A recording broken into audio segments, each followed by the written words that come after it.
Ah, tá bom. Vamos falar sobre vamos falar sobre geologia, né? Introdução à geologia, que é a continuação da cartografia. Para mim, uma das matérias mais interessantes, mais empolgantes que tem dentro da geografia, quiçá de toda a ciência. Ok? Adoro geologia, quase fiz geologia, o curso de geologia mesmo, né?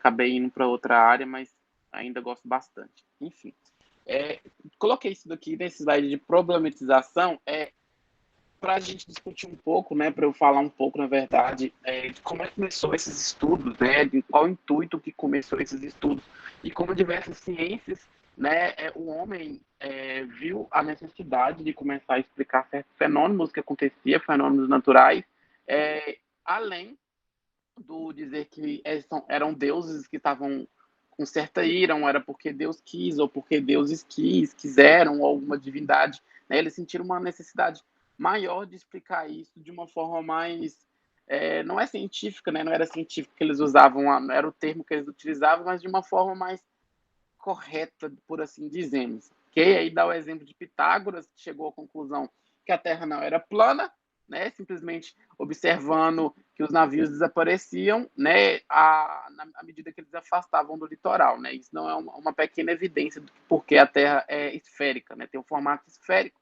ou formato de geóide, como eu já falei nas últimas aulas, ok? Hoje, existem diversas outras tecnologias desenvolvidas pelo homem que a gente consegue explicar ainda mais detalhadamente alguns fenômenos naturais. Ok? É interessante pensar que antes, na Grécia Antiga, na Antiguidade, eles explicavam o fato de acontecer tsunamis por ira de Poseidon, né? O Poseidon, tem essas duas pronúncias. Com certeza a gente consegue afirmar que não tem nada a ver com isso hoje, ok?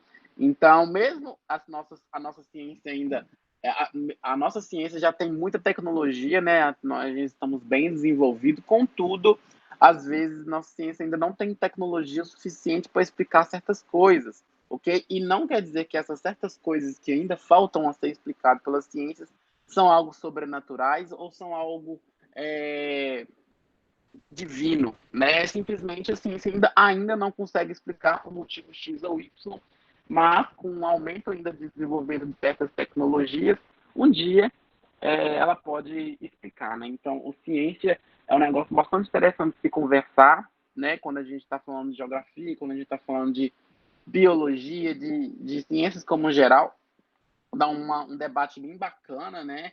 É interessante falar, só fugindo um pouco do tema, falar que eu tava vi rapidamente um pouco da aula de matemática do Oli, falar que matemática, de certa forma, não é uma ciência, vocês já ouviram falar isso, que a matemática não é uma ciência, tem gente que fica chocado com isso. Mas alguns consideram que matemática é apenas uma ferramenta que ajuda, assim, uma poderosa ferramenta, né, com certeza, uma ferramenta é, que é imprescindível para explicar alguns fenômenos da ciência, né? Mas o que é ciência é aquilo que pode se passar, né, pelo método científico, é aquilo que passa-se pelo método científico, que é aquela questão de hipóteses, é, quando a gente levanta hipóteses, quando a gente tem uma pesquisa em cima dessa hipótese, né, onde a gente tem a solução daquele problema, a conclusão, né, o método científico todo, não vem aqui dizer, mas ciência é só aquilo que pode passar pelo método científico e que passa pelo método científico e a matemática não necessariamente passa. Então, matemática não é uma ciência, é mais uma ferramenta que ajuda a ciência a descrever fenômenos, ok? Enfim, fugindo um pouco do tema, eu gosto de falar sobre isso, se alguém quiser comentar alguma coisa a respeito, pode falar, tá? Somente alguma dúvida. Mas é só para instigar vocês um pouquinho a pensar a respeito de ciência, o que é ciência e o que não é, né? Porque a gente está no mundo aí das pseudociências, tá? E a gente tem que tomar muito cuidado com o que é afirmado e o que não é afirmado pela ciência, né? Até onde a gente pode considerar aquilo como verdade. Tem uma parte muito polêmica nessa discussão a respeito dos signos, né? Que a gente sabe que signo não tem zero comprovação, pelo contrário, já foi provado que não existe absolutamente nada a ver com aquilo que afirmam, mas tem gente que se ofende bastante quando eu digo isso. Da mesma forma que tem aquela parte da Terra plana também, que não precisa nem de comentar, né? Mas, enfim, aqui tem aquelas famosas divisões do tempo geológico, né? Que são o éon, a era, o período, a época e a idade. ok? Que é dividida os nossos tempos geológicos. O tempo geológico é desde que a Terra nasceu, né, que é considerada de acordo com pesquisas na química, né, com carbono radioativo, né, decaimento de carbono radioativo, a gente consegue definir que a Terra tem mais ou menos 4,6 bilhões de anos, né, surgimento do sistema solar. Acredita-se que a teoria mais convincente, né, que os cientistas mais concordam, é devido de uma grande explosão, o Big Bang, que surgiu todo o universo e com ele o sistema solar, ok? Então, a gente tem o primeiro éon aí, olha, eu não vou comentar, isso daqui não precisa de decorar nessa tabela, nenhum vestibular cobra isso, mas eu aconselho vocês a um dia de interesse pegar ela e dar uma lida, nem tem que funciona, como é que desenvolveu o surgimento da Terra da maneira que a gente é hoje. Né? Então, assim, só alguns comentários rápidos. Né? Temos aí o éon pré-cambriano e o farenozoico. Né? O pré-cambriano, como o próprio nome já diz, cambriano significa vida. Né? Então, pré-cambriano é aquele momento da Terra que ainda não existia vida, né? Que é dividido aí pelo Adaeno, Arcaeno e Proterozoico. Adaeno, né, é referência a Hades, ok? O deus do mundo inferior ali na mitologia grega, né? Mundo inferior, Hades, né? O inferno. Que a Terra era basicamente o mundo inferior, era basicamente o inferno, era simplesmente lava, né? Rocha derretida, ok? Era interessante a gente ver essas associações, né? Esses nomes que o humano dá para esses períodos, né? Para esses tempos geológicos, ok? Foi no início da Terra. Depois ainda você tem que ver aí, olha só, durante o éon Paleozoico, a era Paleozoico, temos o período Cambriano, que é onde que aconteceu a expansão da vida aqui na Terra, né? Que devido, os cientistas acreditam, né, que devido a certas condições que tinha nos nossos oceanos, né, nas nossas porções d'água, devido a combinações de matérias inorgânicas, formou-se a primeira matéria orgânica, né, primeiro ser unicelular, e desse ser unicelular evoluiu-se todos os seres vivos que a gente conhece aqui na Terra, né? Essa é a teoria mais aceita. Para mim é muito bela, muito bonita, né? Entra em conflito aí às vezes com explicações de certas religiões, mas eu acho essa explicação belíssima, ok? E a partir de uma única vida surgiu-se todas, né? Aqui eu aconselho, envolve um pouco biologia, né? Entra dentro de um pouco da biologia. Quem tiver curiosidade, eu aconselho vocês a assistir os vídeos do Pirula. É um youtuber é um cientista, né? Ele tem doutorado, mestrado e graduação em biologia e mais, né? Eu acho que a área dele, né, paleontologia ou arqueologia, não me lembro bem, né? Mas ele faz alguns vídeos bem interessantes sobre a evolução, tá? Sobre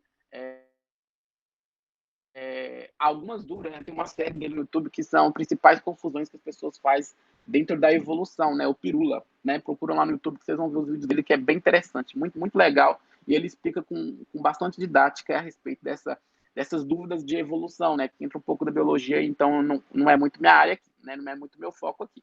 Mas, enfim, aí aqui tem todos os períodos, todas as suas características, né? Tem tabelas muito mais complexas do que essas, tem um resumo do resumo, ok? A gente destaca aí, né, o Jurássico, que foi os dinossauros estavam dominando aqui na Terra, né? E, por fim, aí cada característica aqui eu não vou entrar com ela, não. Da mesma forma que aqui. Aqui eu só quero destacar, né, as províncias geológicas, né, que é a minha matéria, e quando elas surgiram, eu vou explicar bem, bem detalhadamente o que são essas províncias geológicas, né, que são três: o estudo cristalino, as bacias sedimentares e os dobramentos modernos, ok? Porém, é aqui que vocês vão voltar, que a gente vai voltar quando eu estiver explicando ela, para vocês entenderem quando que elas surgiram, né? Aí, olha, os escudos cristalinos foram os primeiros a surgir, né, nas eras pré-cambriana ainda, né, no Arcaeno e no Proterozoica, e depois veio as bacias sedimentares na Mesozoica e na Paleozoica, e por fim, como o próprio nome já disse, os dobramentos modernos, que são as cadeias de montanhas, por exemplo, o Andes e o Himalaia, surgiram há apenas 65 milhões de anos na era Cenozoica. Ok? A gente vai ver o que significa cada província geológica dessa daqui com maior detalhe. Ok? Aí aqui tem uma coisa que sempre cai em vestibular, é a respeito da Terra e a idade, né? Como é que a gente consegue fazer uma relação de escala entre se a Terra tivesse 24 horas, como é que teria acontecido todos esses eventos geológicos, ok? E é interessante ver que nesse último item aí, olha só, os seres humanos teriam aparecido simplesmente às 23 horas e 58 minutos e 43 segundos, ou seja, faltava pouco mais de 1 minuto para chegar no dia de hoje, né, para chegar à meia-noite, os seres humanos tinham aparecido, para a gente ver a nossa insignificância, né, que a gente nasceu há muito, muito, muito pouco tempo, comparado com a idade da Terra, de 4,6 bilhões de anos, né? A gente é muito, muito recente aqui na Terra e a gente tem a prepotência, né? A gente como humanidade, como geral, que eu digo, tem a prepotência de achar que a gente é muita coisa, mas a gente é só pouca bosta mesmo, ok? Então, assim, olha aí, compara, né, esses 4,6 bilhões de anos da Terra tivesse sido em 24 horas, né, ele faz uma escala e mostra aqui como é que teria acontecido certas coisas, né? E olha só, os dinossauros deram seus primeiros passos à Terra às 22 horas e 56 minutos, ok? Também muito recente, então os dinossauros são muito recentes. Então todo esse processo aconteceu em 4,6 bilhões de anos, é muita coisa, né? São muitos anos, é muito tempo, né? Muito tempo até que nem o ser humano consegue, às vezes, imaginar e perceber o quão tempo isso é. Enfim, aí aqui tem nosso primeiro conteúdo muito importante, que é como a gente consegue dividir a Terra hoje, né, a esfera que a Terra é hoje. Né, a gente consegue dividir ela em três itens, né, em três partes, né, que é a crosta, o manto e o núcleo. Né? Dentro da crosta, né, que é onde dentro da crosta não, sob, melhor dizendo, dentro da crosta terrestre é quando a gente está, é onde que a gente vive. O manto pode ser dividido em manto superior e manto inferior, né? E o manto superior pode ser dividido em litosfera e atenosfera. Veremos o que significa. E o núcleo externo e núcleo interno, ok? Olha só o que é a litosfera da Terra. A litosfera é a camada mais sólida da Terra, composta por rochas e o solo, formado pela crosta e parte do manto superior. A litosfera é onde que a gente vive, onde que a gente tem todos esses fenômenos que a gente consegue visualizar, né, como a manifestações da natureza em forma de vida, manifestação da natureza em forma de fenômenos físicos e químicos, é tudo aqui na litosfera, ok? Temos o núcleo interno, o núcleo externo, que tem diferentes composições, diferentes pressões, tá? Características do manto, mas também não vou entrar nisso por agora. Importante dizer, isso daqui, olha só, a litosfera é tudo, né? E temos a crosta continental e a crosta oceânica, como o próprio nome já diz, né? Um fica no oceano, outro fica no continente. Que litosfera significa a união delas duas, e a tenosfera fica exatamente embaixo dessa litosfera, né? Ainda não é manto, né? Ainda não é rocha derretida, como tem no manto, né? Que é o magma. Aqui a gente consegue ver e discutir um pouco também a respeito da famosa Pangeia, né, que quando houve a explosão, o Big Bang, há 4,6 bilhões de anos atrás, a formação da Terra, a Terra formou aquele grande amontoado de lava, né, de magma, ok? Que com os passares dos milhões de anos foi se resfriando, e quando se resfriou, formou um grande continente chamado Pangeia, não é? Formou um grande continente chamado Pangeia, né? Estava bem diferente do que é hoje. E essa Pangeia, devido a alguns fenômenos, né, que são chamados tectonismo de placas, fragmentou em pequenos outros pedaços, né?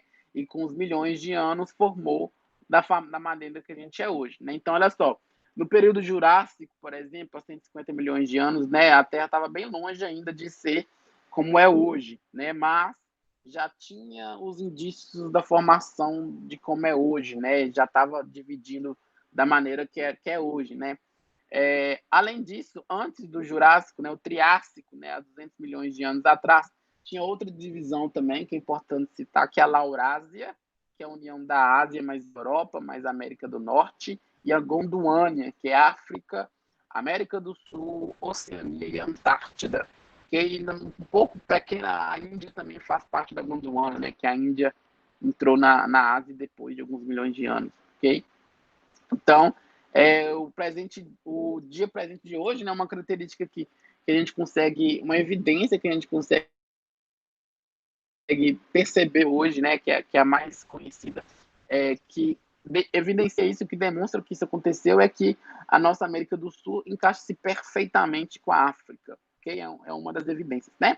Tem outros argumentos aqui, igual os argumentos que eu vou citar aqui agora, né, que é os argumentos utilizados por Weber, acho que é Weber ou Weniger, não sei como é que se pronuncia, que defende a teoria da deriva continental, tá? Gente, lembrando que teoria, né, da mesma forma que a teoria da evolução, a teoria da deriva continental, teoria, para a ciência, ela não tem o mesmo significado que o senso comum, ok? A teoria para a gente, para o senso comum, né, para a maioria das pessoas, é algo que ainda não foi comprovado, né, uma hipótese. Né? Porém, contudo, entretanto, para a ciência, no mundo científico, teoria é algo que já tem argumentos e evidências científicas muito fortes, né, o que deixa ela praticamente uma verdade, ok? É algo fortemente difundido pela ciência e acreditado pelo meio científico, meio acadêmico, né? Não é algo hipotético como o significado de teoria para o senso comum diz, tá? Então, da mesma forma que a teoria da evolução, na teoria da deriva continental, é algo que já é aceito como verdade, né? Porque não só porque a gente colheu evidências no passado, mas como hoje a tecnologia já nos mostram que é de fato verdade, tá? Então temos aí três argumentos, né? Quatro argumentos para simplificadamente, né? A gente sabe que quem estudar isso mais a fundo, quem for estudar geologia, a gente vê isso com muito mais detalhes, né? Mas basicamente aqui a gente tem três tipos de argumentos, né? Que um deles se divide em dois. O primeiro é o morfológico, o segundo é o geológico, o terceiro é paleontológico, que se divide em uns paleoclimáticos. O que significa cada um deles? Não, os movimentos morfológicos é aquela história, né? Os continentes são tipo um quebra-cabeça, né? Eles formam um puzzle, né, em inglês, né? Eles têm um encaixe perfeito. Esse é o primeiro argumento morfológico, ok? Que evidencia essa teoria da deriva continental e que os continentes já foram todos um só há muitos milhões de anos. O segundo é a mesma coisa que eu falei, que é o argumento geológico, né? Olha só, verificou que a África do Sul e a América do Sul eram semelhantes, né? O encaixe, já falei, esse raciocínio. Aqui temos o argumento paleontológico. Muito interessante, né? Paleontologia é uma ciência, um ramo da ciência que é um pouco desvalorizado, mas é um ramo da ciência que a gente consegue demonstrar muito e aprender muito a respeito da nossa terra, né? Que olha só que engraçado, foram encontrados fósseis, né, de alguns animais na América do Sul, nessa faixa que está ali em laranja, né, na América do Sul e na África. Isso só é possível se um dia eles foram unidos, né? E o exemplo que ele dá aí são restos dos fósseis desse dinossauro aí, desse réptil aí, do Cynogathmus, não sei ler como é que lê isso. E da mesma forma tem outros diversos exemplos, né, de evidências de fósseis, por exemplo, desse daí que está em acinzentado, desse réptil Lithosaurus aí, olha só, que tem na África, na Índia e na Antártida, né, olha só, na Antártida. Então só é possível mesmo se todos esses continentes tivessem sido unidos, né, da forma que está aí no desenho, ok? Essa é uma outra evidência, as mais interessantes. Mas, por fim, o que consiste então, essa teoria da tectônica de placas, né, ou da deriva continental? Então, olha aí, todos os nossos itens, né? Essa teoria admite que a zona mais superficial da Terra, a litosfera, está dividida em placas litosféricas, ou, como mais conhecidas aqui no Brasil, placas tectônicas. Tá? Essas placas se deslocam em pequena velocidade em direções diferentes. Okay? A litosfera é uma camada rígida que engloba a totalidade da crosta e parte mais superficial e rígida do manto. E a tenosfera situa-se sob a litosfera, como eu já disse, comportando-se como um fluido, possibilitando o movimento de placas. Né? Então a gente sabe que aqui a gente tem diversas placas tectônicas que compõem a litosfera, né, a crosta terrestre. Essas placas tectônicas se movem, né, e por elas se moverem, que há esse afastamento dos continentes, ok? Por causa disso, a gente sabe que daqui a alguns milhões de anos todos os continentes voltarão a ser um só, né? Que eles vão se encontrar ali na faixa, eles vão se afastar, se afastar, se afastar, mas no momento eles começar a se encontrar no lado oposto da Terra, né? E vai formar novamente a Pangeia. Daqui a alguns milhões e milhões de anos, com certeza nós estaremos aqui para ver isso, né? Talvez não falam só nós como indivíduo, mas nós como ser humano, porque eu não acho que o ser humano dura isso tudo, não, né? A humanidade está aí para acabar muito em breve, na minha opinião. Aí falando sobre a tectônica de placas, né? Olha só o desenho que mostra isso de uma forma mais interessante, né? A litosfera, que são duas placas tectônicas, né, se encontrando. E esse encontro, né, esse encontro de placas de tectônicas, que pode acontecer de três formas, vou falar daqui para frente, explica alguns fenômenos naturais, okay? Como vulcão, como montanhas, como nossos famosos tremores e tsunamis. Tá aí nossas placas tectônicas, todas elas, ok? Olha só, uma de cada cor diferente. Lembrando que a Terra é redonda, tá? Né? Por isso que a placa euroásica lá tá dos dois, lado esquerdo e lado direito da minha tela, do meu desenho, ok? Aí a gente consegue fazer alguns destaques da América do Sul. Olha só, o Brasil está simplesmente no centro da placa sul-americana. Isso explica porque aqui não tem grandes tremores, né? Não pode falar que aqui não tem tremores, porque teve um recente aí na Bahia, mas explica porque aqui não tem fortes tremores, ao menos, e nem vulcões, né? A gente vai falar isso daqui a pouco, ok? Então aí, uma grande pergunta, por que as placas se movem, né? Por que há essa movimentação dessas placas tectônicas, né? Por que há esse movimento? Simplesmente por causa dessas famosas correntes de convecção do magma, ok? Na atmosfera.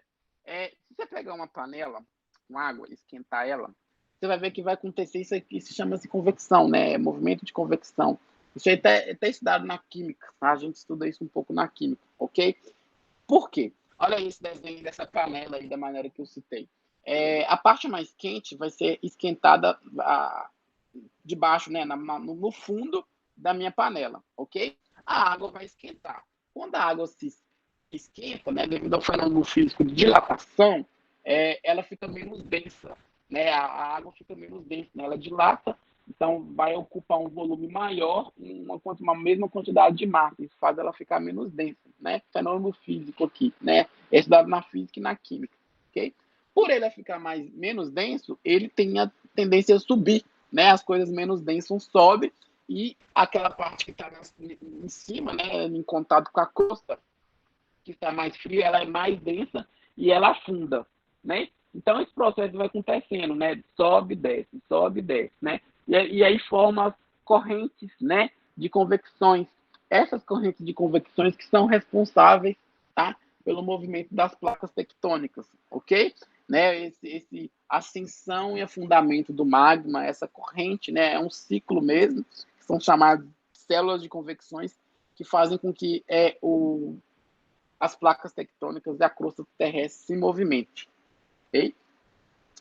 Aí tem nossos também queridíssimos e famosos encontros, né, de movimentos entre placas tectônicas. São basicamente três: movimento convergente, movimento divergente e os transformantes ou tangenciais. Tá? Os transformantes também podem ser chamados de tangenciais, ok? E cada uma tem as suas características, ok? Aqui eu faço uma pequena ressalva também de indicação, né? Uma pequena indicação aí de um outro canal no YouTube chamado Terra Negra, tá? Terra Negra do queridíssimo professor Vitinho e seus amigos, né? Vitinho foi meu professor, tá? Então eu super indico Terra Negra, que eles são aqui de Minas Gerais, de Belo Horizonte, tá? Eles fazem um trabalho maravilhoso, para mim, o melhor trabalho de geografia aqui no Brasil, tá? O melhor canal de geografia aqui no Brasil. Até anotar, tá? Terra Negra. Eles já fizeram várias expedições a diversos lugares aqui no Brasil e no mundo, tá? E eles explicam, tem diversas aulas, eu acho que toda semana eles postam uma aula de geografia, tá? Então, assim, vejam mesmo, tá? É um canal excelentíssimo, eles têm uma credibilidade imensa, ok? Sigam eles nas redes sociais também, que eles são muito bons. E lembrando também, eu falei do Pirula e falei do Terra Negra, tá? Eles são parte do Vai Log Science Brasil, tá? Que são um grupo que eles têm uma certa credibilidade científica, né? Eles conseguem divulgar conhecimento e informação científica de maneira verdadeira, tá? Aqui no Brasil foi criado esse grupo, tá? E eles fazem parte. Então, assim, é um selo de credibilidade esse Science vai logo Brasil, não sei pronunciar, né? Mas é um selo de credibilidade, que isso quer dizer que eles estão dentro das normas científicas, tá? É muito importante dentro desse cenário que a gente está vivendo de fake news, né? Então, é importante gerar conhecimento científico para nosso país de forma verdadeira e tenha credibilidade, né? Mas voltando aqui, o Terra Negra tem um vídeo muito bom sobre isso, tá? Eles explicam com certeza muito melhor do que eu, com desenhos, com figuras, com exemplos muito mais clássicos do que eu, por isso que eu super indico, acho que complementa bastante a aula, tá? Mas enfim, os movimentos convergentes, como tem aí na figurinha, são quando as placas tectônicas estão indo para uma mesma direção, né? Elas estão indo numa mesma direção, no mesmo sentido, ok? E as características, os fenômenos que acontecem sobre isso ocorre a formação de montanhas, tá? Que são os dobramentos modernos, né? As montanhas e os dobramentos modernos. Um grande exemplo que a gente tem aqui na América do Sul é a Cordilheira dos Andes, com o encontro da Sul-Americana e com a do Pacífico, né? Aqui, olha só, a gente consegue ver aqui, ó, o encontro da Nazca, na verdade, a placa de Nazca com a placa sul-americana forma a Cordilheira dos Andes, que elas são movimentos convergentes. Porém, também tem, né, a mais famosa cordilheira, né, de montanhas no mundo, o Himalaia também é formado com essa característica, ok? Mas, de qualquer forma, vocês já começam a entender aí que as cordilheiras e as cadeias de montanhas, né, as montanhas são formadas com encontros convergentes de placas tectônicas. Lembrando que no Brasil, apesar de a gente olhar, sobretudo aqui em Minas Gerais, a gente vê diversos morros, né? São morros, não são montanhas. No Brasil não existe montanha, tá? No Brasil não existe montanha, porque montanhas são picos muito altos, tá? Muitos altos, muitos metros de altitude, que são formadas por encontro de placas convergentes, né? Esse é o conceito científico de montanha. No Brasil não tem isso. No Brasil tem morros, tá? Igual aqui em Minas Gerais, a gente tem muito morros, não são montanhas. Placas divergentes são placas que estão se movimentando em sentido opostos, ok? E as principais características dessas placas são a formação de meso-oceânicas, né, mesoatlânticas e vulcões, tá? A mais famosa é a mesoatlântica, tá? Que é quando a gente tem ali o afastamento da placa africana e da placa sul-americana, tá? Essa que está em roxinho e em laranja. Ali tem a dorsal atlântica, né? A chamada dorsal atlântica, que é um buraco mesmo, que é formado por causa do afastamento dessas duas placas, ok? E também temos as placas transformantes ou tangenciais, como o nome da diz, elas estão se esbarrando entre si, elas estão se atritando entre si, tá? Da forma que está aí no desenho, ok? É um lugar onde acontece muitos terremotos, muitos tremores, e o maior exemplo dela é lá na fase de San Andrés, na Califórnia, né? Tem até o filme, né, San Andrés, e o jogo também, né? Bem legal, o GTA. Mas é bem legal a gente falar sobre isso também, dessa placa de San Andrés, porque cientistas preveem que em algum momento vai acontecer o famoso The Big One, né? O grande terremoto, que vai separar uma parte dali da Califórnia, né? Vai virar uma ilha por causa desse grande terremoto. E é exatamente isso que aquele filme traz, né? Eu esqueci o nome daquele ator principal do filme. Ele sempre faz filme de ação do tipo, ok? Super indico, é bem legal. Enfim, tá aí também, né? Olha só. Os movimentos convergentes, né? O encontro de afastamento de placas tectônicas, ok? Tá aí. É um desenho só para a gente exemplificar isso melhor, tá? E é interessante ver que alguns fenômenos ocorrem, né? Eu citei alguns aqui, ocorrem devido a esses três tipos de movimentos de placas tectônicas, ok? A placas convergentes, igual eu falei, ocorre o surgimento de montanhas, tá? Mas também de forças oceânicas, igual está aqui, olha só, forças oceânicas, né? Porque uma parte da nossa litosfera ela vai aumentar, ela vai subir, formando as cordilheiras de montanhas, né? Mas uma parte também vai descer, Essa parte que desce normalmente fica no oceano, que aí forma nossas fossas oceânicas, que são os lugares mais profundos dos oceanos, ok? São buracos muito grandes, ok? Por exemplo, a fossa marinha, que tem mais de 10 mil metros de profundidade, né? São as áreas, são as regiões da Terra onde o ser humano menos explorou, né? São lugares, assim, que até hoje o ser humano não foi, espero que não vá, deve ter muita coisa boa lá que o ser humano toca e faz merda, né? Mas enfim. E é isso. Okay? Essas placas tectônicas, né, elas são chamadas modeladoras do relevo. Ok? Essas são modeladoras do relevo porque elas moldam o relevo, né? Elas têm o tectonismo, o diafromismo, igual eu falei, elas formam as cadeias de montanhas, formam as fossas oceânicas, formam e moldam diversos outros tipos de relevo nos oceanos e no continente. Tudo bem? Então, olha só, o que significa mesmo esse tectonismo e esse diatrofismo? Ok? Ou, na verdade, né? Mesma coisa. Compreende todos os movimentos que se deslocam e deformam as rochas que constituem a crosta terrestre. São causados por forças internas, e o diatrofismo se manifesta de duas maneiras, a epirogênese e a orogênese. Muito legal isso aqui, eu vou explicar, tá?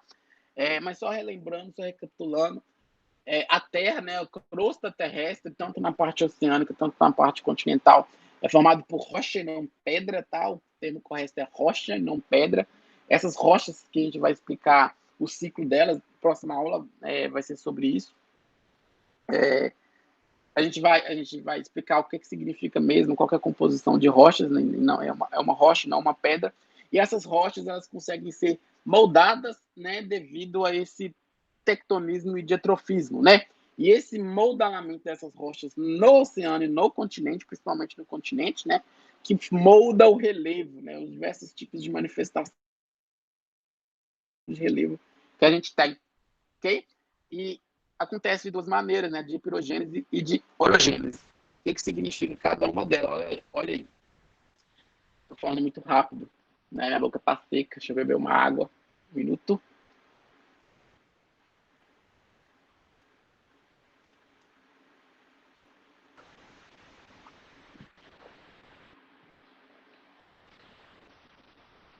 Bom, olha aí, o movimento de epirogênese, né, os movimentos epirogênicos, né? Epirogênese em grego significa continente, né? Olha só, são movimentos verticais, tá? Eles acontecem de forma vertical, é a principal característica deles, que provocam um abaixamento e o sordimento da crosta terrestre, ok?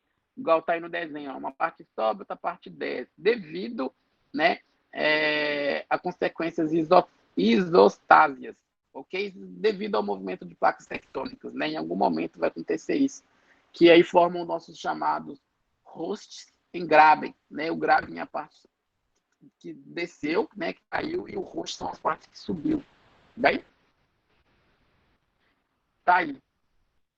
Os movimentos epirogênicos, okay, eles podem provocar o rebaixamento dos litorais pelas invasões do mar, né, ou transações marítimas, ou o levantamento da crosta pelo recuo do continente. Tá? E aí explica aí alguns fenômenos de maré alta, maré cheia, tá? Elevação da crosta, redução da crosta, praias, tá? Alguns fenômenos que acontecem ali no litoral, ok? Podem também sorreguer ou rebaixar os leitos dos rios, modificando seu trabalho erosivo, ok? Então, aí são as características do movimento pirogênico, são movimentos verticais da crosta terrestre.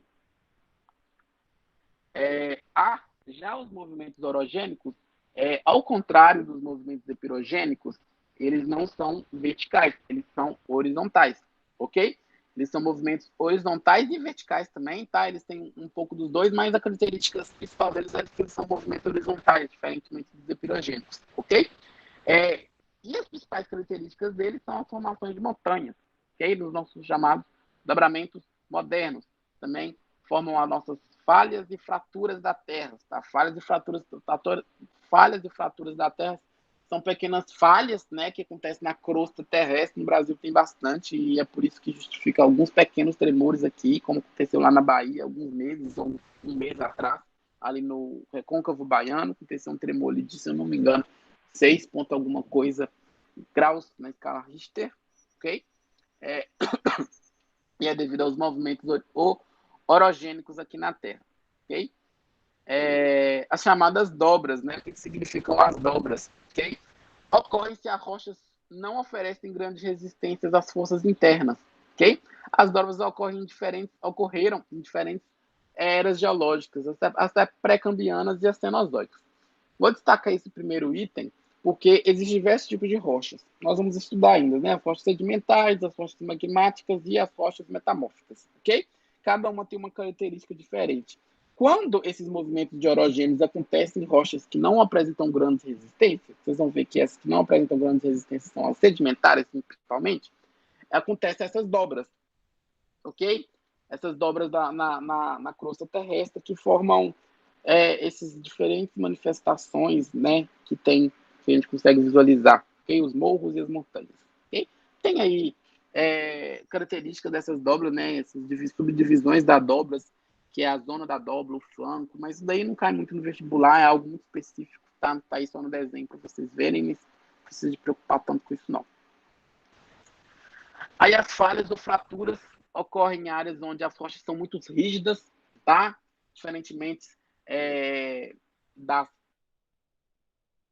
das dobras, né? Quando as rígidas, a gente vai ver o que significa rocha, quais são as rochas rígidas, mas as falhas acontecem quando elas são rígidas, né? Eles apresentam grande resistência, e aí ao invés de elas se dobrarem, elas quebram, né? E essa quebra que é a formação de fraturas ou falhas, ok? Caracteriza por um desnível no terreno, uma parte é elevada e outra parte é rebaixada, né? E aí tem as famosas falhas ou fraturas, ok? Tem um pouco aqui no Brasil, tem aquela famosa de Missa Andres, ok? Outro também conhecidíssimo e famosíssimo fenômeno que é explicado devido à deriva continental, devido à tectônica de placas, é o vulcanismo, ok? O vulcanismo é chamado todos os fenômenos geográficos relacionados a atividades vulcânicas, através dos quais os magmas conseguem chegar ao interior da Terra, né? O magma no interior da Terra consegue chegar à superfície, ok? Falar de vulcão é muito bom, gosto muito de falar de vulcão, temos vários exemplos. Falar sobre vulcanismo, também temos que falar sobre o geyser, né? Vou falar aqui agora, mas eu ainda novamente aqui indico o vídeo do Terra Negra sobre o vulcanismo, que eles explicam muitíssimo bem, detalham muitíssimo bem a respeito, né, de vários fenômenos de vulcão que aconteceu na nossa Terra. Vou citar alguns aqui que eu acho que são os mais famosos, os principais, tá? O primeiro dele é o vulcão Versúvio, que tem ali na Itália, próximo às cidades de Pompeia e Herculano, também, que derivou filmes, né? Tem um filme lá com o Jon Snow, não sei o nome do ator de Game of Thrones, Pompeia, tá? São as cidades de Pompeia e Herculano, que estava próximo ao vulcão Versúvio, que explodiu ali durante o Império Greco-Romano, tá? Não me lembro muito bem quantos mil anos atrás, eu acho que foi no ano. Aí não me lembro quando é que foi a explosão do vulcão Vesúvio, tá? Mas o vulcão Vesúvio explodiu, né? Entrou em erupção, uma erupção muito violenta que devastou a cidade de Pompeia e Herculano. E o vulcão, né? Além de magma, né? Que é rocha derretida, né?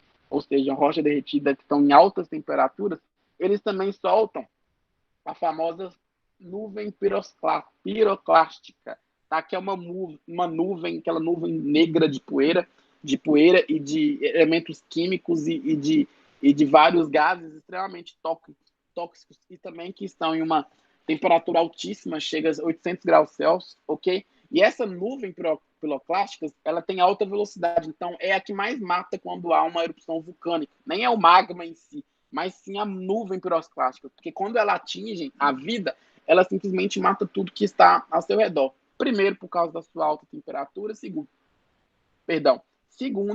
pelos gases tóxicos que se encontram, ok? E foi isso que aconteceu em Pompeia, né, no período greco-romano, vocês podem ver o filme também, que mostra isso de uma maneira bem legal, ok? E hoje, se vocês forem lá em Pompeia, na Itália, ok? Próximo do vulcão Vesúvio, que está lá até hoje, pode entrar em erupção a qualquer momento, também. Vocês vão ver as pessoas que foram solidificadas, né? Elas viraram rocha devido a essa nuvem piroclástica, né?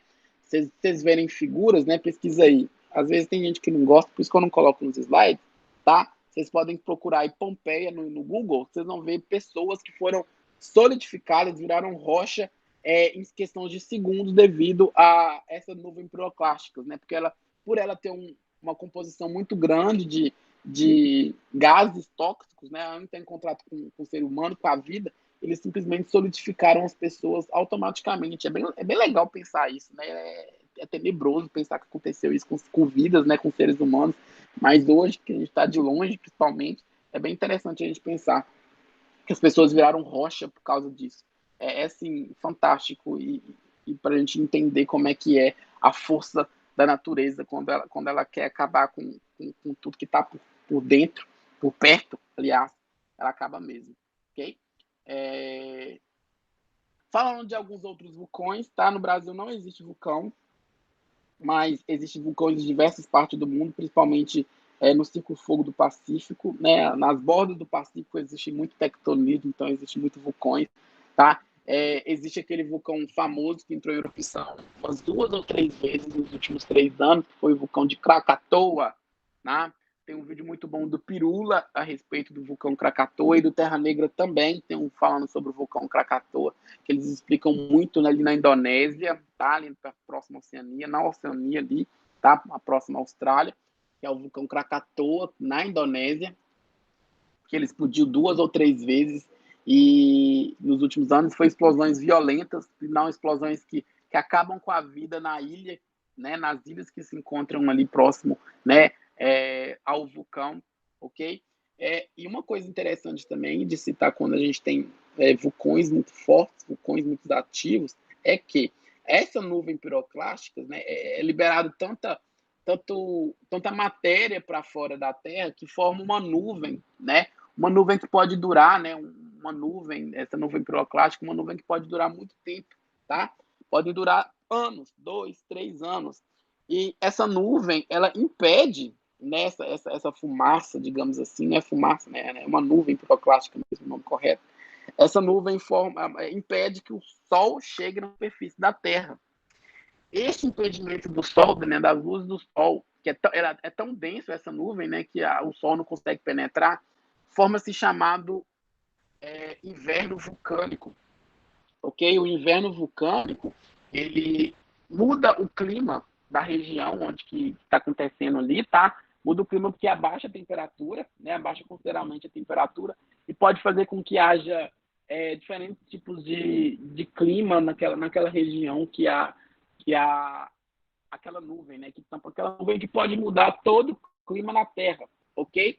Tanto é que muitos anos atrás, muitos milhões de anos atrás, né, quando a Terra teve uma atividade vulcânica muito intensa, né, a superfície da Terra diminuiu tanto, né, a temperatura da Terra diminuiu tanto que foi o início de uma das grandes eras do gelo por causa de atividades vulcânicas, né? Então, um dos fenômenos que eu mais temo aqui na Terra são os vulcanismos, porque eles têm poder, mesmo aqui no Brasil, onde a gente está bem longe de vulcões, eles têm grandes poderes de mudar todo o clima aqui na Terra, né? Se um grande vulcão resolver explodir, ele pode mudar toda a dinâmica da Terra em relação à clima, em relação à vida do humano, né? Impacta na agricultura, na agropecuária, na economia, ok? Então, assim, é um fenômeno que a gente tem mais que temer, mais do que os terremotos, apesar que eles estão atrelados um pouco, são fenômenos magníficos, ok?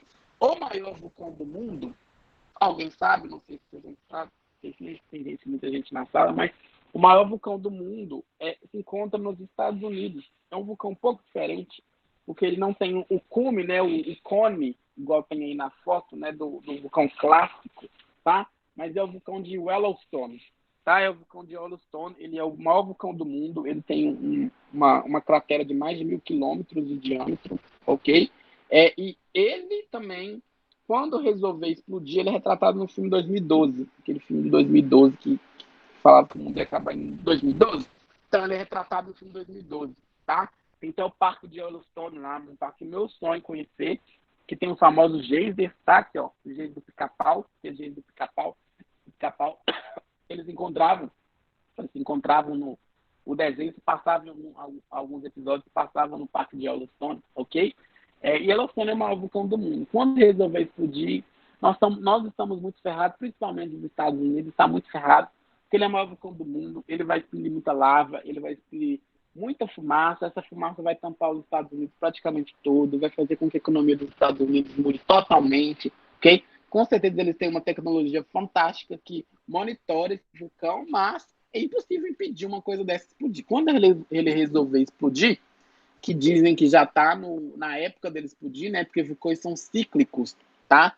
Vulcões, eles entram em erupção, depois eles adormecem, depois eles entram em erupção de novo. É uma coisa cíclica.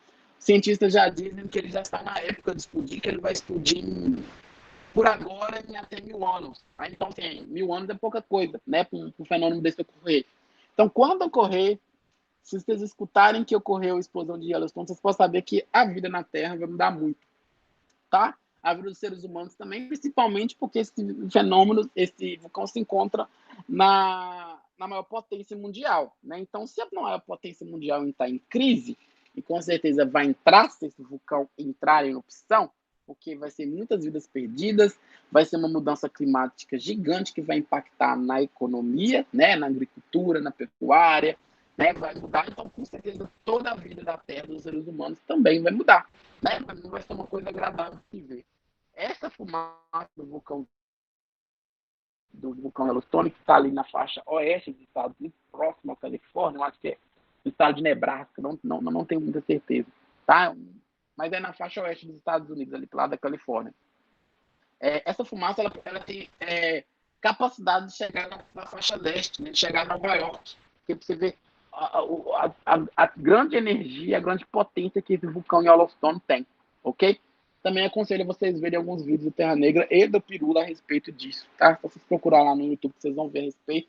E diversos outros milhões de outros documentários que tem a respeito de Yellowstone, tá? Yellowstone é o maior vulcão do mundo, o vulcão que tem mais potencial para destruir algumas vidas aí, ok? E tem diversos outros documentários, diversos outros vídeos que falam sobre vulcanismo. Não cabe aqui eu ficar citando cada um, apesar que eu adoraria de falar de cada exemplo que teve de erupções vulcânicas que a gente tem conhecimento, que o ser humano tem conhecimento, ou que o ser humano vivenciou, né? A gente tem diversos tipos e diversas características de fenômenos que aconteceu devido, muito louco, né? O da Islândia, né? Daquele da Islândia, o Matheus está falando. Da Islândia, aquele vulcão com nome impronunciável, né? Na época que eu não sei pronunciar aquele nome daquele vulcão da Islândia. Na época que ele entrou em erupção, vários aeroportos tiveram que parar, né? Vários voos tiveram que parar durante semanas. Então, assim, aquilo foi só uma pequena amostra do que pode acontecer se um vulcão entrar em erupção. Tá? Existe também o famoso e engraçado vulcão Toba. Tem um vulcão Toba ali também, que está ali próximo à Oceania, está ali na Ásia, que é um vulcão também que já provocou muitos estragos nos seres humanos, já chegou a matar muita gente no nosso passado, já provocou mudanças climáticas, tá, gente? E um vulcão explode em um lugar, não quer dizer que a mudança climática vai ser só ali, não. A gente tem que lembrar que a Terra ela está toda vinculada, né? A natureza é toda vinculada. Isso aí é o nome desse vulcão. Não sei pronunciar isso, nem se eu tentar, não consigo nem ler ele. Eu não termino com o cu. Termino com o cu, só sei disso. Mas, enfim, o vulcão Toba, quando ele entrou em erupção, pesquisa sobre o vulcão Toba, também é Toba, é um nome engraçado, né? Eu chamo vulcão Toba e ele fica ali na... É engraçado o lugar onde que ele fica, parece bunda o nome, quer ver? O vulcão Toba, deixa eu pesquisar aqui. O vulcão Toba, ele fica... eu não sei o nome do lugar onde que ele fica, mas o lugar onde que ele fica tem uma... Parece que a gente tá falando bunda na língua deles lá. É engraçado, né? Igual o Butão, o país Butão. Mas enfim, piadas à parte. O vulcão Toba, quando ele entrou em erupção, ele mudou o clima da Europa inteira. Tá? Apesar de ele estar muitos milhões de quilômetros, milhares de quilômetros da Europa, ele mudou o clima da Europa. Tá? Tanto que, se vocês pesquisarem, vejam os vídeos, é interessante, porque isso daí relaciona até mesmo com a arte e com a literatura. Sabe aquele famoso quadro O Grito? Não sei se vocês vão falar do Grito, que tem aquele carinha gritando assim num lugar onde atrás assim, tá tudo super enlaranjado, super Não sei se vocês vão lembrar desse quadro, né, dessa arte, é uma arte clássica. Coloca aí no Google O Grito, vocês vão ver. Esse quadro, O Grito, dizem que ele foi pintado durante o inverno vulcânico ocasionado na Europa pela erupção do vulcão Toba, lá na Austrália, lá próximo à Austrália, lá na Ásia, ok? Porque influenciou tanto que, durante alguns meses do ano, o céu da Europa ficou laranja, ficou alaranjado, ficou muito frio, né? Ficou da forma que ele é retratado ali no desenho, né? Na pintura, ok? Então, aquele grito, né? Que é uma arte do norueguês Edvard Munch, 1893, foi a ocorrência do inverno vulcânico das mudanças climáticas devido à erupção do vulcão Toba. Salvo engano, se não é o Toba, é o Krakatoa, mas eu acho que é o Toba. Por isso que eu estou pedindo para vocês pesquisar. Tá? É bastante interessante vocês verem esse tipo de coisa. É bem legal, porque explica muita coisa. Então eu super indico, vejam o vídeo do Pirula e do Terra Negra, falando sobre tectonismo de placa, deriva continental e vulcanismo. Também dos terremotos dos geysers. Tá? Geysers também é um tipo de vulcanismo, tá? Só que é um pouco diferente, porque ao invés de sair magma, sai vapor. Né? Os geysers são bem legais. Meu sonho é um geyser também. E é igual no Pica-Pau mesmo, eles têm hora marcada para explodir, de tão cíclico que é o negócio, né? Igual os vulcões também são cíclicos. Isso mesmo, exatamente. A teoria da catástrofe de Tobas. Pesquisam para você ver, é bastante interessante, que relaciona arte, relaciona um período de grande chuva que teve na Europa no século XIX ou XVIII, por causa de erupções vulcânicas que aconteceram em um local totalmente diferente. Né? E isso, outra coisa que também que é explicado devido a erupções vulcânicas o surgimento, né, na verdade eu não sei quem criou, não sei se é surgimento, criação, melhor dizendo, do Drácula, do Conde Drácula na Romênia, tá? Porque um escritor viu que naquela época, né, que ele estava escrevendo o seu livro, não sei bem, isso daí explica bem nos vídeos, tá? Tão frio, estava tão chuvoso que ele se inspirou, né, a inventar o Drácula, né? Então os vampiros, olha só, que é o pai, né, o pai do vampiro, que é o Drácula, surgiu devido a uma erupção vulcânica. Então, assim, são coisas que a gente consegue ligar muito interessantes, tá? Isso está nos vídeos. Vejam os vídeos, ou do Terra Negra ou do Pirula, que eles falam com maior detalhe, melhor do que eu, sobre isso, ok? Aí aqui eu falei um pouco também, só para finalizar, eu sei que a gente já está quase acabando, a respeito de onde que tem as maiores manifestações de vulcões que a gente tem aqui, que é no ciclo do fogo do Pacífico, né? Que são os lugares onde o Oceano Pacífico banha, os lugares onde que tem maior manifestação de vulcões e também de terremotos, tá? Chamado de ciclo de fogo do Pacífico, tá aí, ó. Cada pontinho desse vermelho é um vulcão, são muitos vulcões no mundo existem muitos vulcões, muitos. A maioria é nativo, graças a Deus, né? A gente tá passando por uma época de calmaria dos vulcões, tá? Mas nada impede que a qualquer momento todos os vulcões começam a explodir e a gente se ferre muito, tá? Então, assim, eu acho que tem uma lista que citam os maiores possíveis, os maiores fenômenos que podem acabar com a vida da humanidade, né? Acabar com a vida na Terra. Acho que está em primeiro lugar os vulcões. Tá uma coisa assim, tem mais para mudar tudo que a gente conhece aqui na Terra. E eles estão todos interligados. Então, assim, se um vulcão explodir, ele pode ativar outro, explodir também, e o outro ativa outro e vira aquela bola de neve, aquele efeito dominó, e assim, muda tudo mesmo, tá? Então, assim, se resolver explodir, não é para causar medo em ninguém. Porém, é uma realidade, né? Eu lembro que eu ficava muito impressionado com isso quando eu estudava, quando a minha professora de geografia falava, mas o medo passou a tornar admiração e respeito, grande respeito pelos vulcões, tá? Que meu sonho é conhecer um dia ainda eu vou subir um pico desse vulcão aí e conhecer, lógico, espero que não entre erupção enquanto eu esteja lá, mas se entrar também, pelo menos eu vou ver um fenômeno muito bonito, né, antes de morrer. Enfim, então só falando mesmo a respeito aí do ciclo de fogo do Pacífico, olha só, na costa oeste dos Estados Unidos, ali na costa oeste também da América do Sul, ali, né, no Chile tem bastante vulcão, ok? ali na Indonésia, no Japão, na China, tá? Na Nova Zelândia, são lugares onde que tem muitos vulcões, tá? Com certeza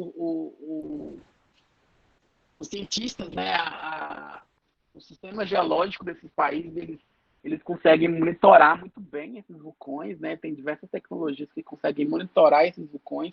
Porém, é uma coisa monitorar, outra coisa é impedir, né? Impedir não tem como, né? É uma força muito grande. Eu acho que o ser humano nunca vai ter tecnologia suficiente para impedir uma erupção vulcânica, vulcânica. Não, não tem como, né? É muita energia sendo liberada pela Terra, é muita coisa, então não tem como impedir, né? A gente, tipo assim, só nos resta aceitar e ter profundo respeito por esse fenômeno. Pode acabar com a nossa vida, ok? Não vou entrar em terremotos, porque terremotos também tem muita coisa para se falar e uma matéria bastante interessante. Está relacionada a vulcões. Não vou entrar em terremotos. Vou acabar por aqui, novamente, dizendo para quem ou vai assistir a aula, né? Eu sei que a aula está gravada, ou quem está vendo a aula, não sei se tem muita gente vendo, acredito que não. Veja os vídeos do Terra Negra. Posso até entrar aqui para vocês verem. Do Terra Negra e do Pirula, tá? No YouTube, vocês, Terra Negra, olha só, é um canal de geografia, tá? Eles são de geografia, eles falam de diversas coisas de geografia, ok? Então vejam bastante, né? Podem ver, olha só, falam sobre relevo, explicam sobre relevo, deserto, organização, diversos tipos de geografia também, as várias áreas de geografia física, política, a formação de furacão, a gente vai trabalhar ainda mais para frente, guerras. Então eles falam muito, olha aí, ó, o Pirula, né, até o próprio Terra Negra colocou aqui um vídeo do Pirula, porque eles são muito amigos, do Vitinho e o Pirula são muito amigos, eu gosto bastante deles, tenho profunda admiração e respeito por eles, tá? O Pirula fala mais na área de biologia, mas também fala um pouco de geografia. Tá? Os dois últimos vídeos do Pirula foi sobre a evolução e disposição dos hominídeos, que é o surgimento da humanidade. Ele explica isso com bastante detalhes. Os vídeos são muito grandes, às vezes. O primeiro tem 34 minutos, o segundo tem 1h30. Então, os dois têm 2 horas. É um filme que você vê, mas, assim, de fantástico conhecimento, uma informação maravilhosa, que você fica assim, vidrado. Eu mesmo vi ele rapidamente, gosto bastante e super aconselho, ok? Então, por hoje é só. Falei bastante, minha boca está seca. Por hoje é só, espero que tenha gostado. Quem viu e quem vai ver, que espero muita gente veja ainda. Bom, não sei se alguém tem aí me vendo. Até mais. Não sei se o Olhem está acompanhando. Novamente, gosto de nada. Muito obrigado por estar aqui, de verdade. Qualquer dúvida, só me chamar. Tá bom? Tchau, tchau. Bom almoço para vocês. Eu já estou morrendo de fome, já é meio-dia. Até mais.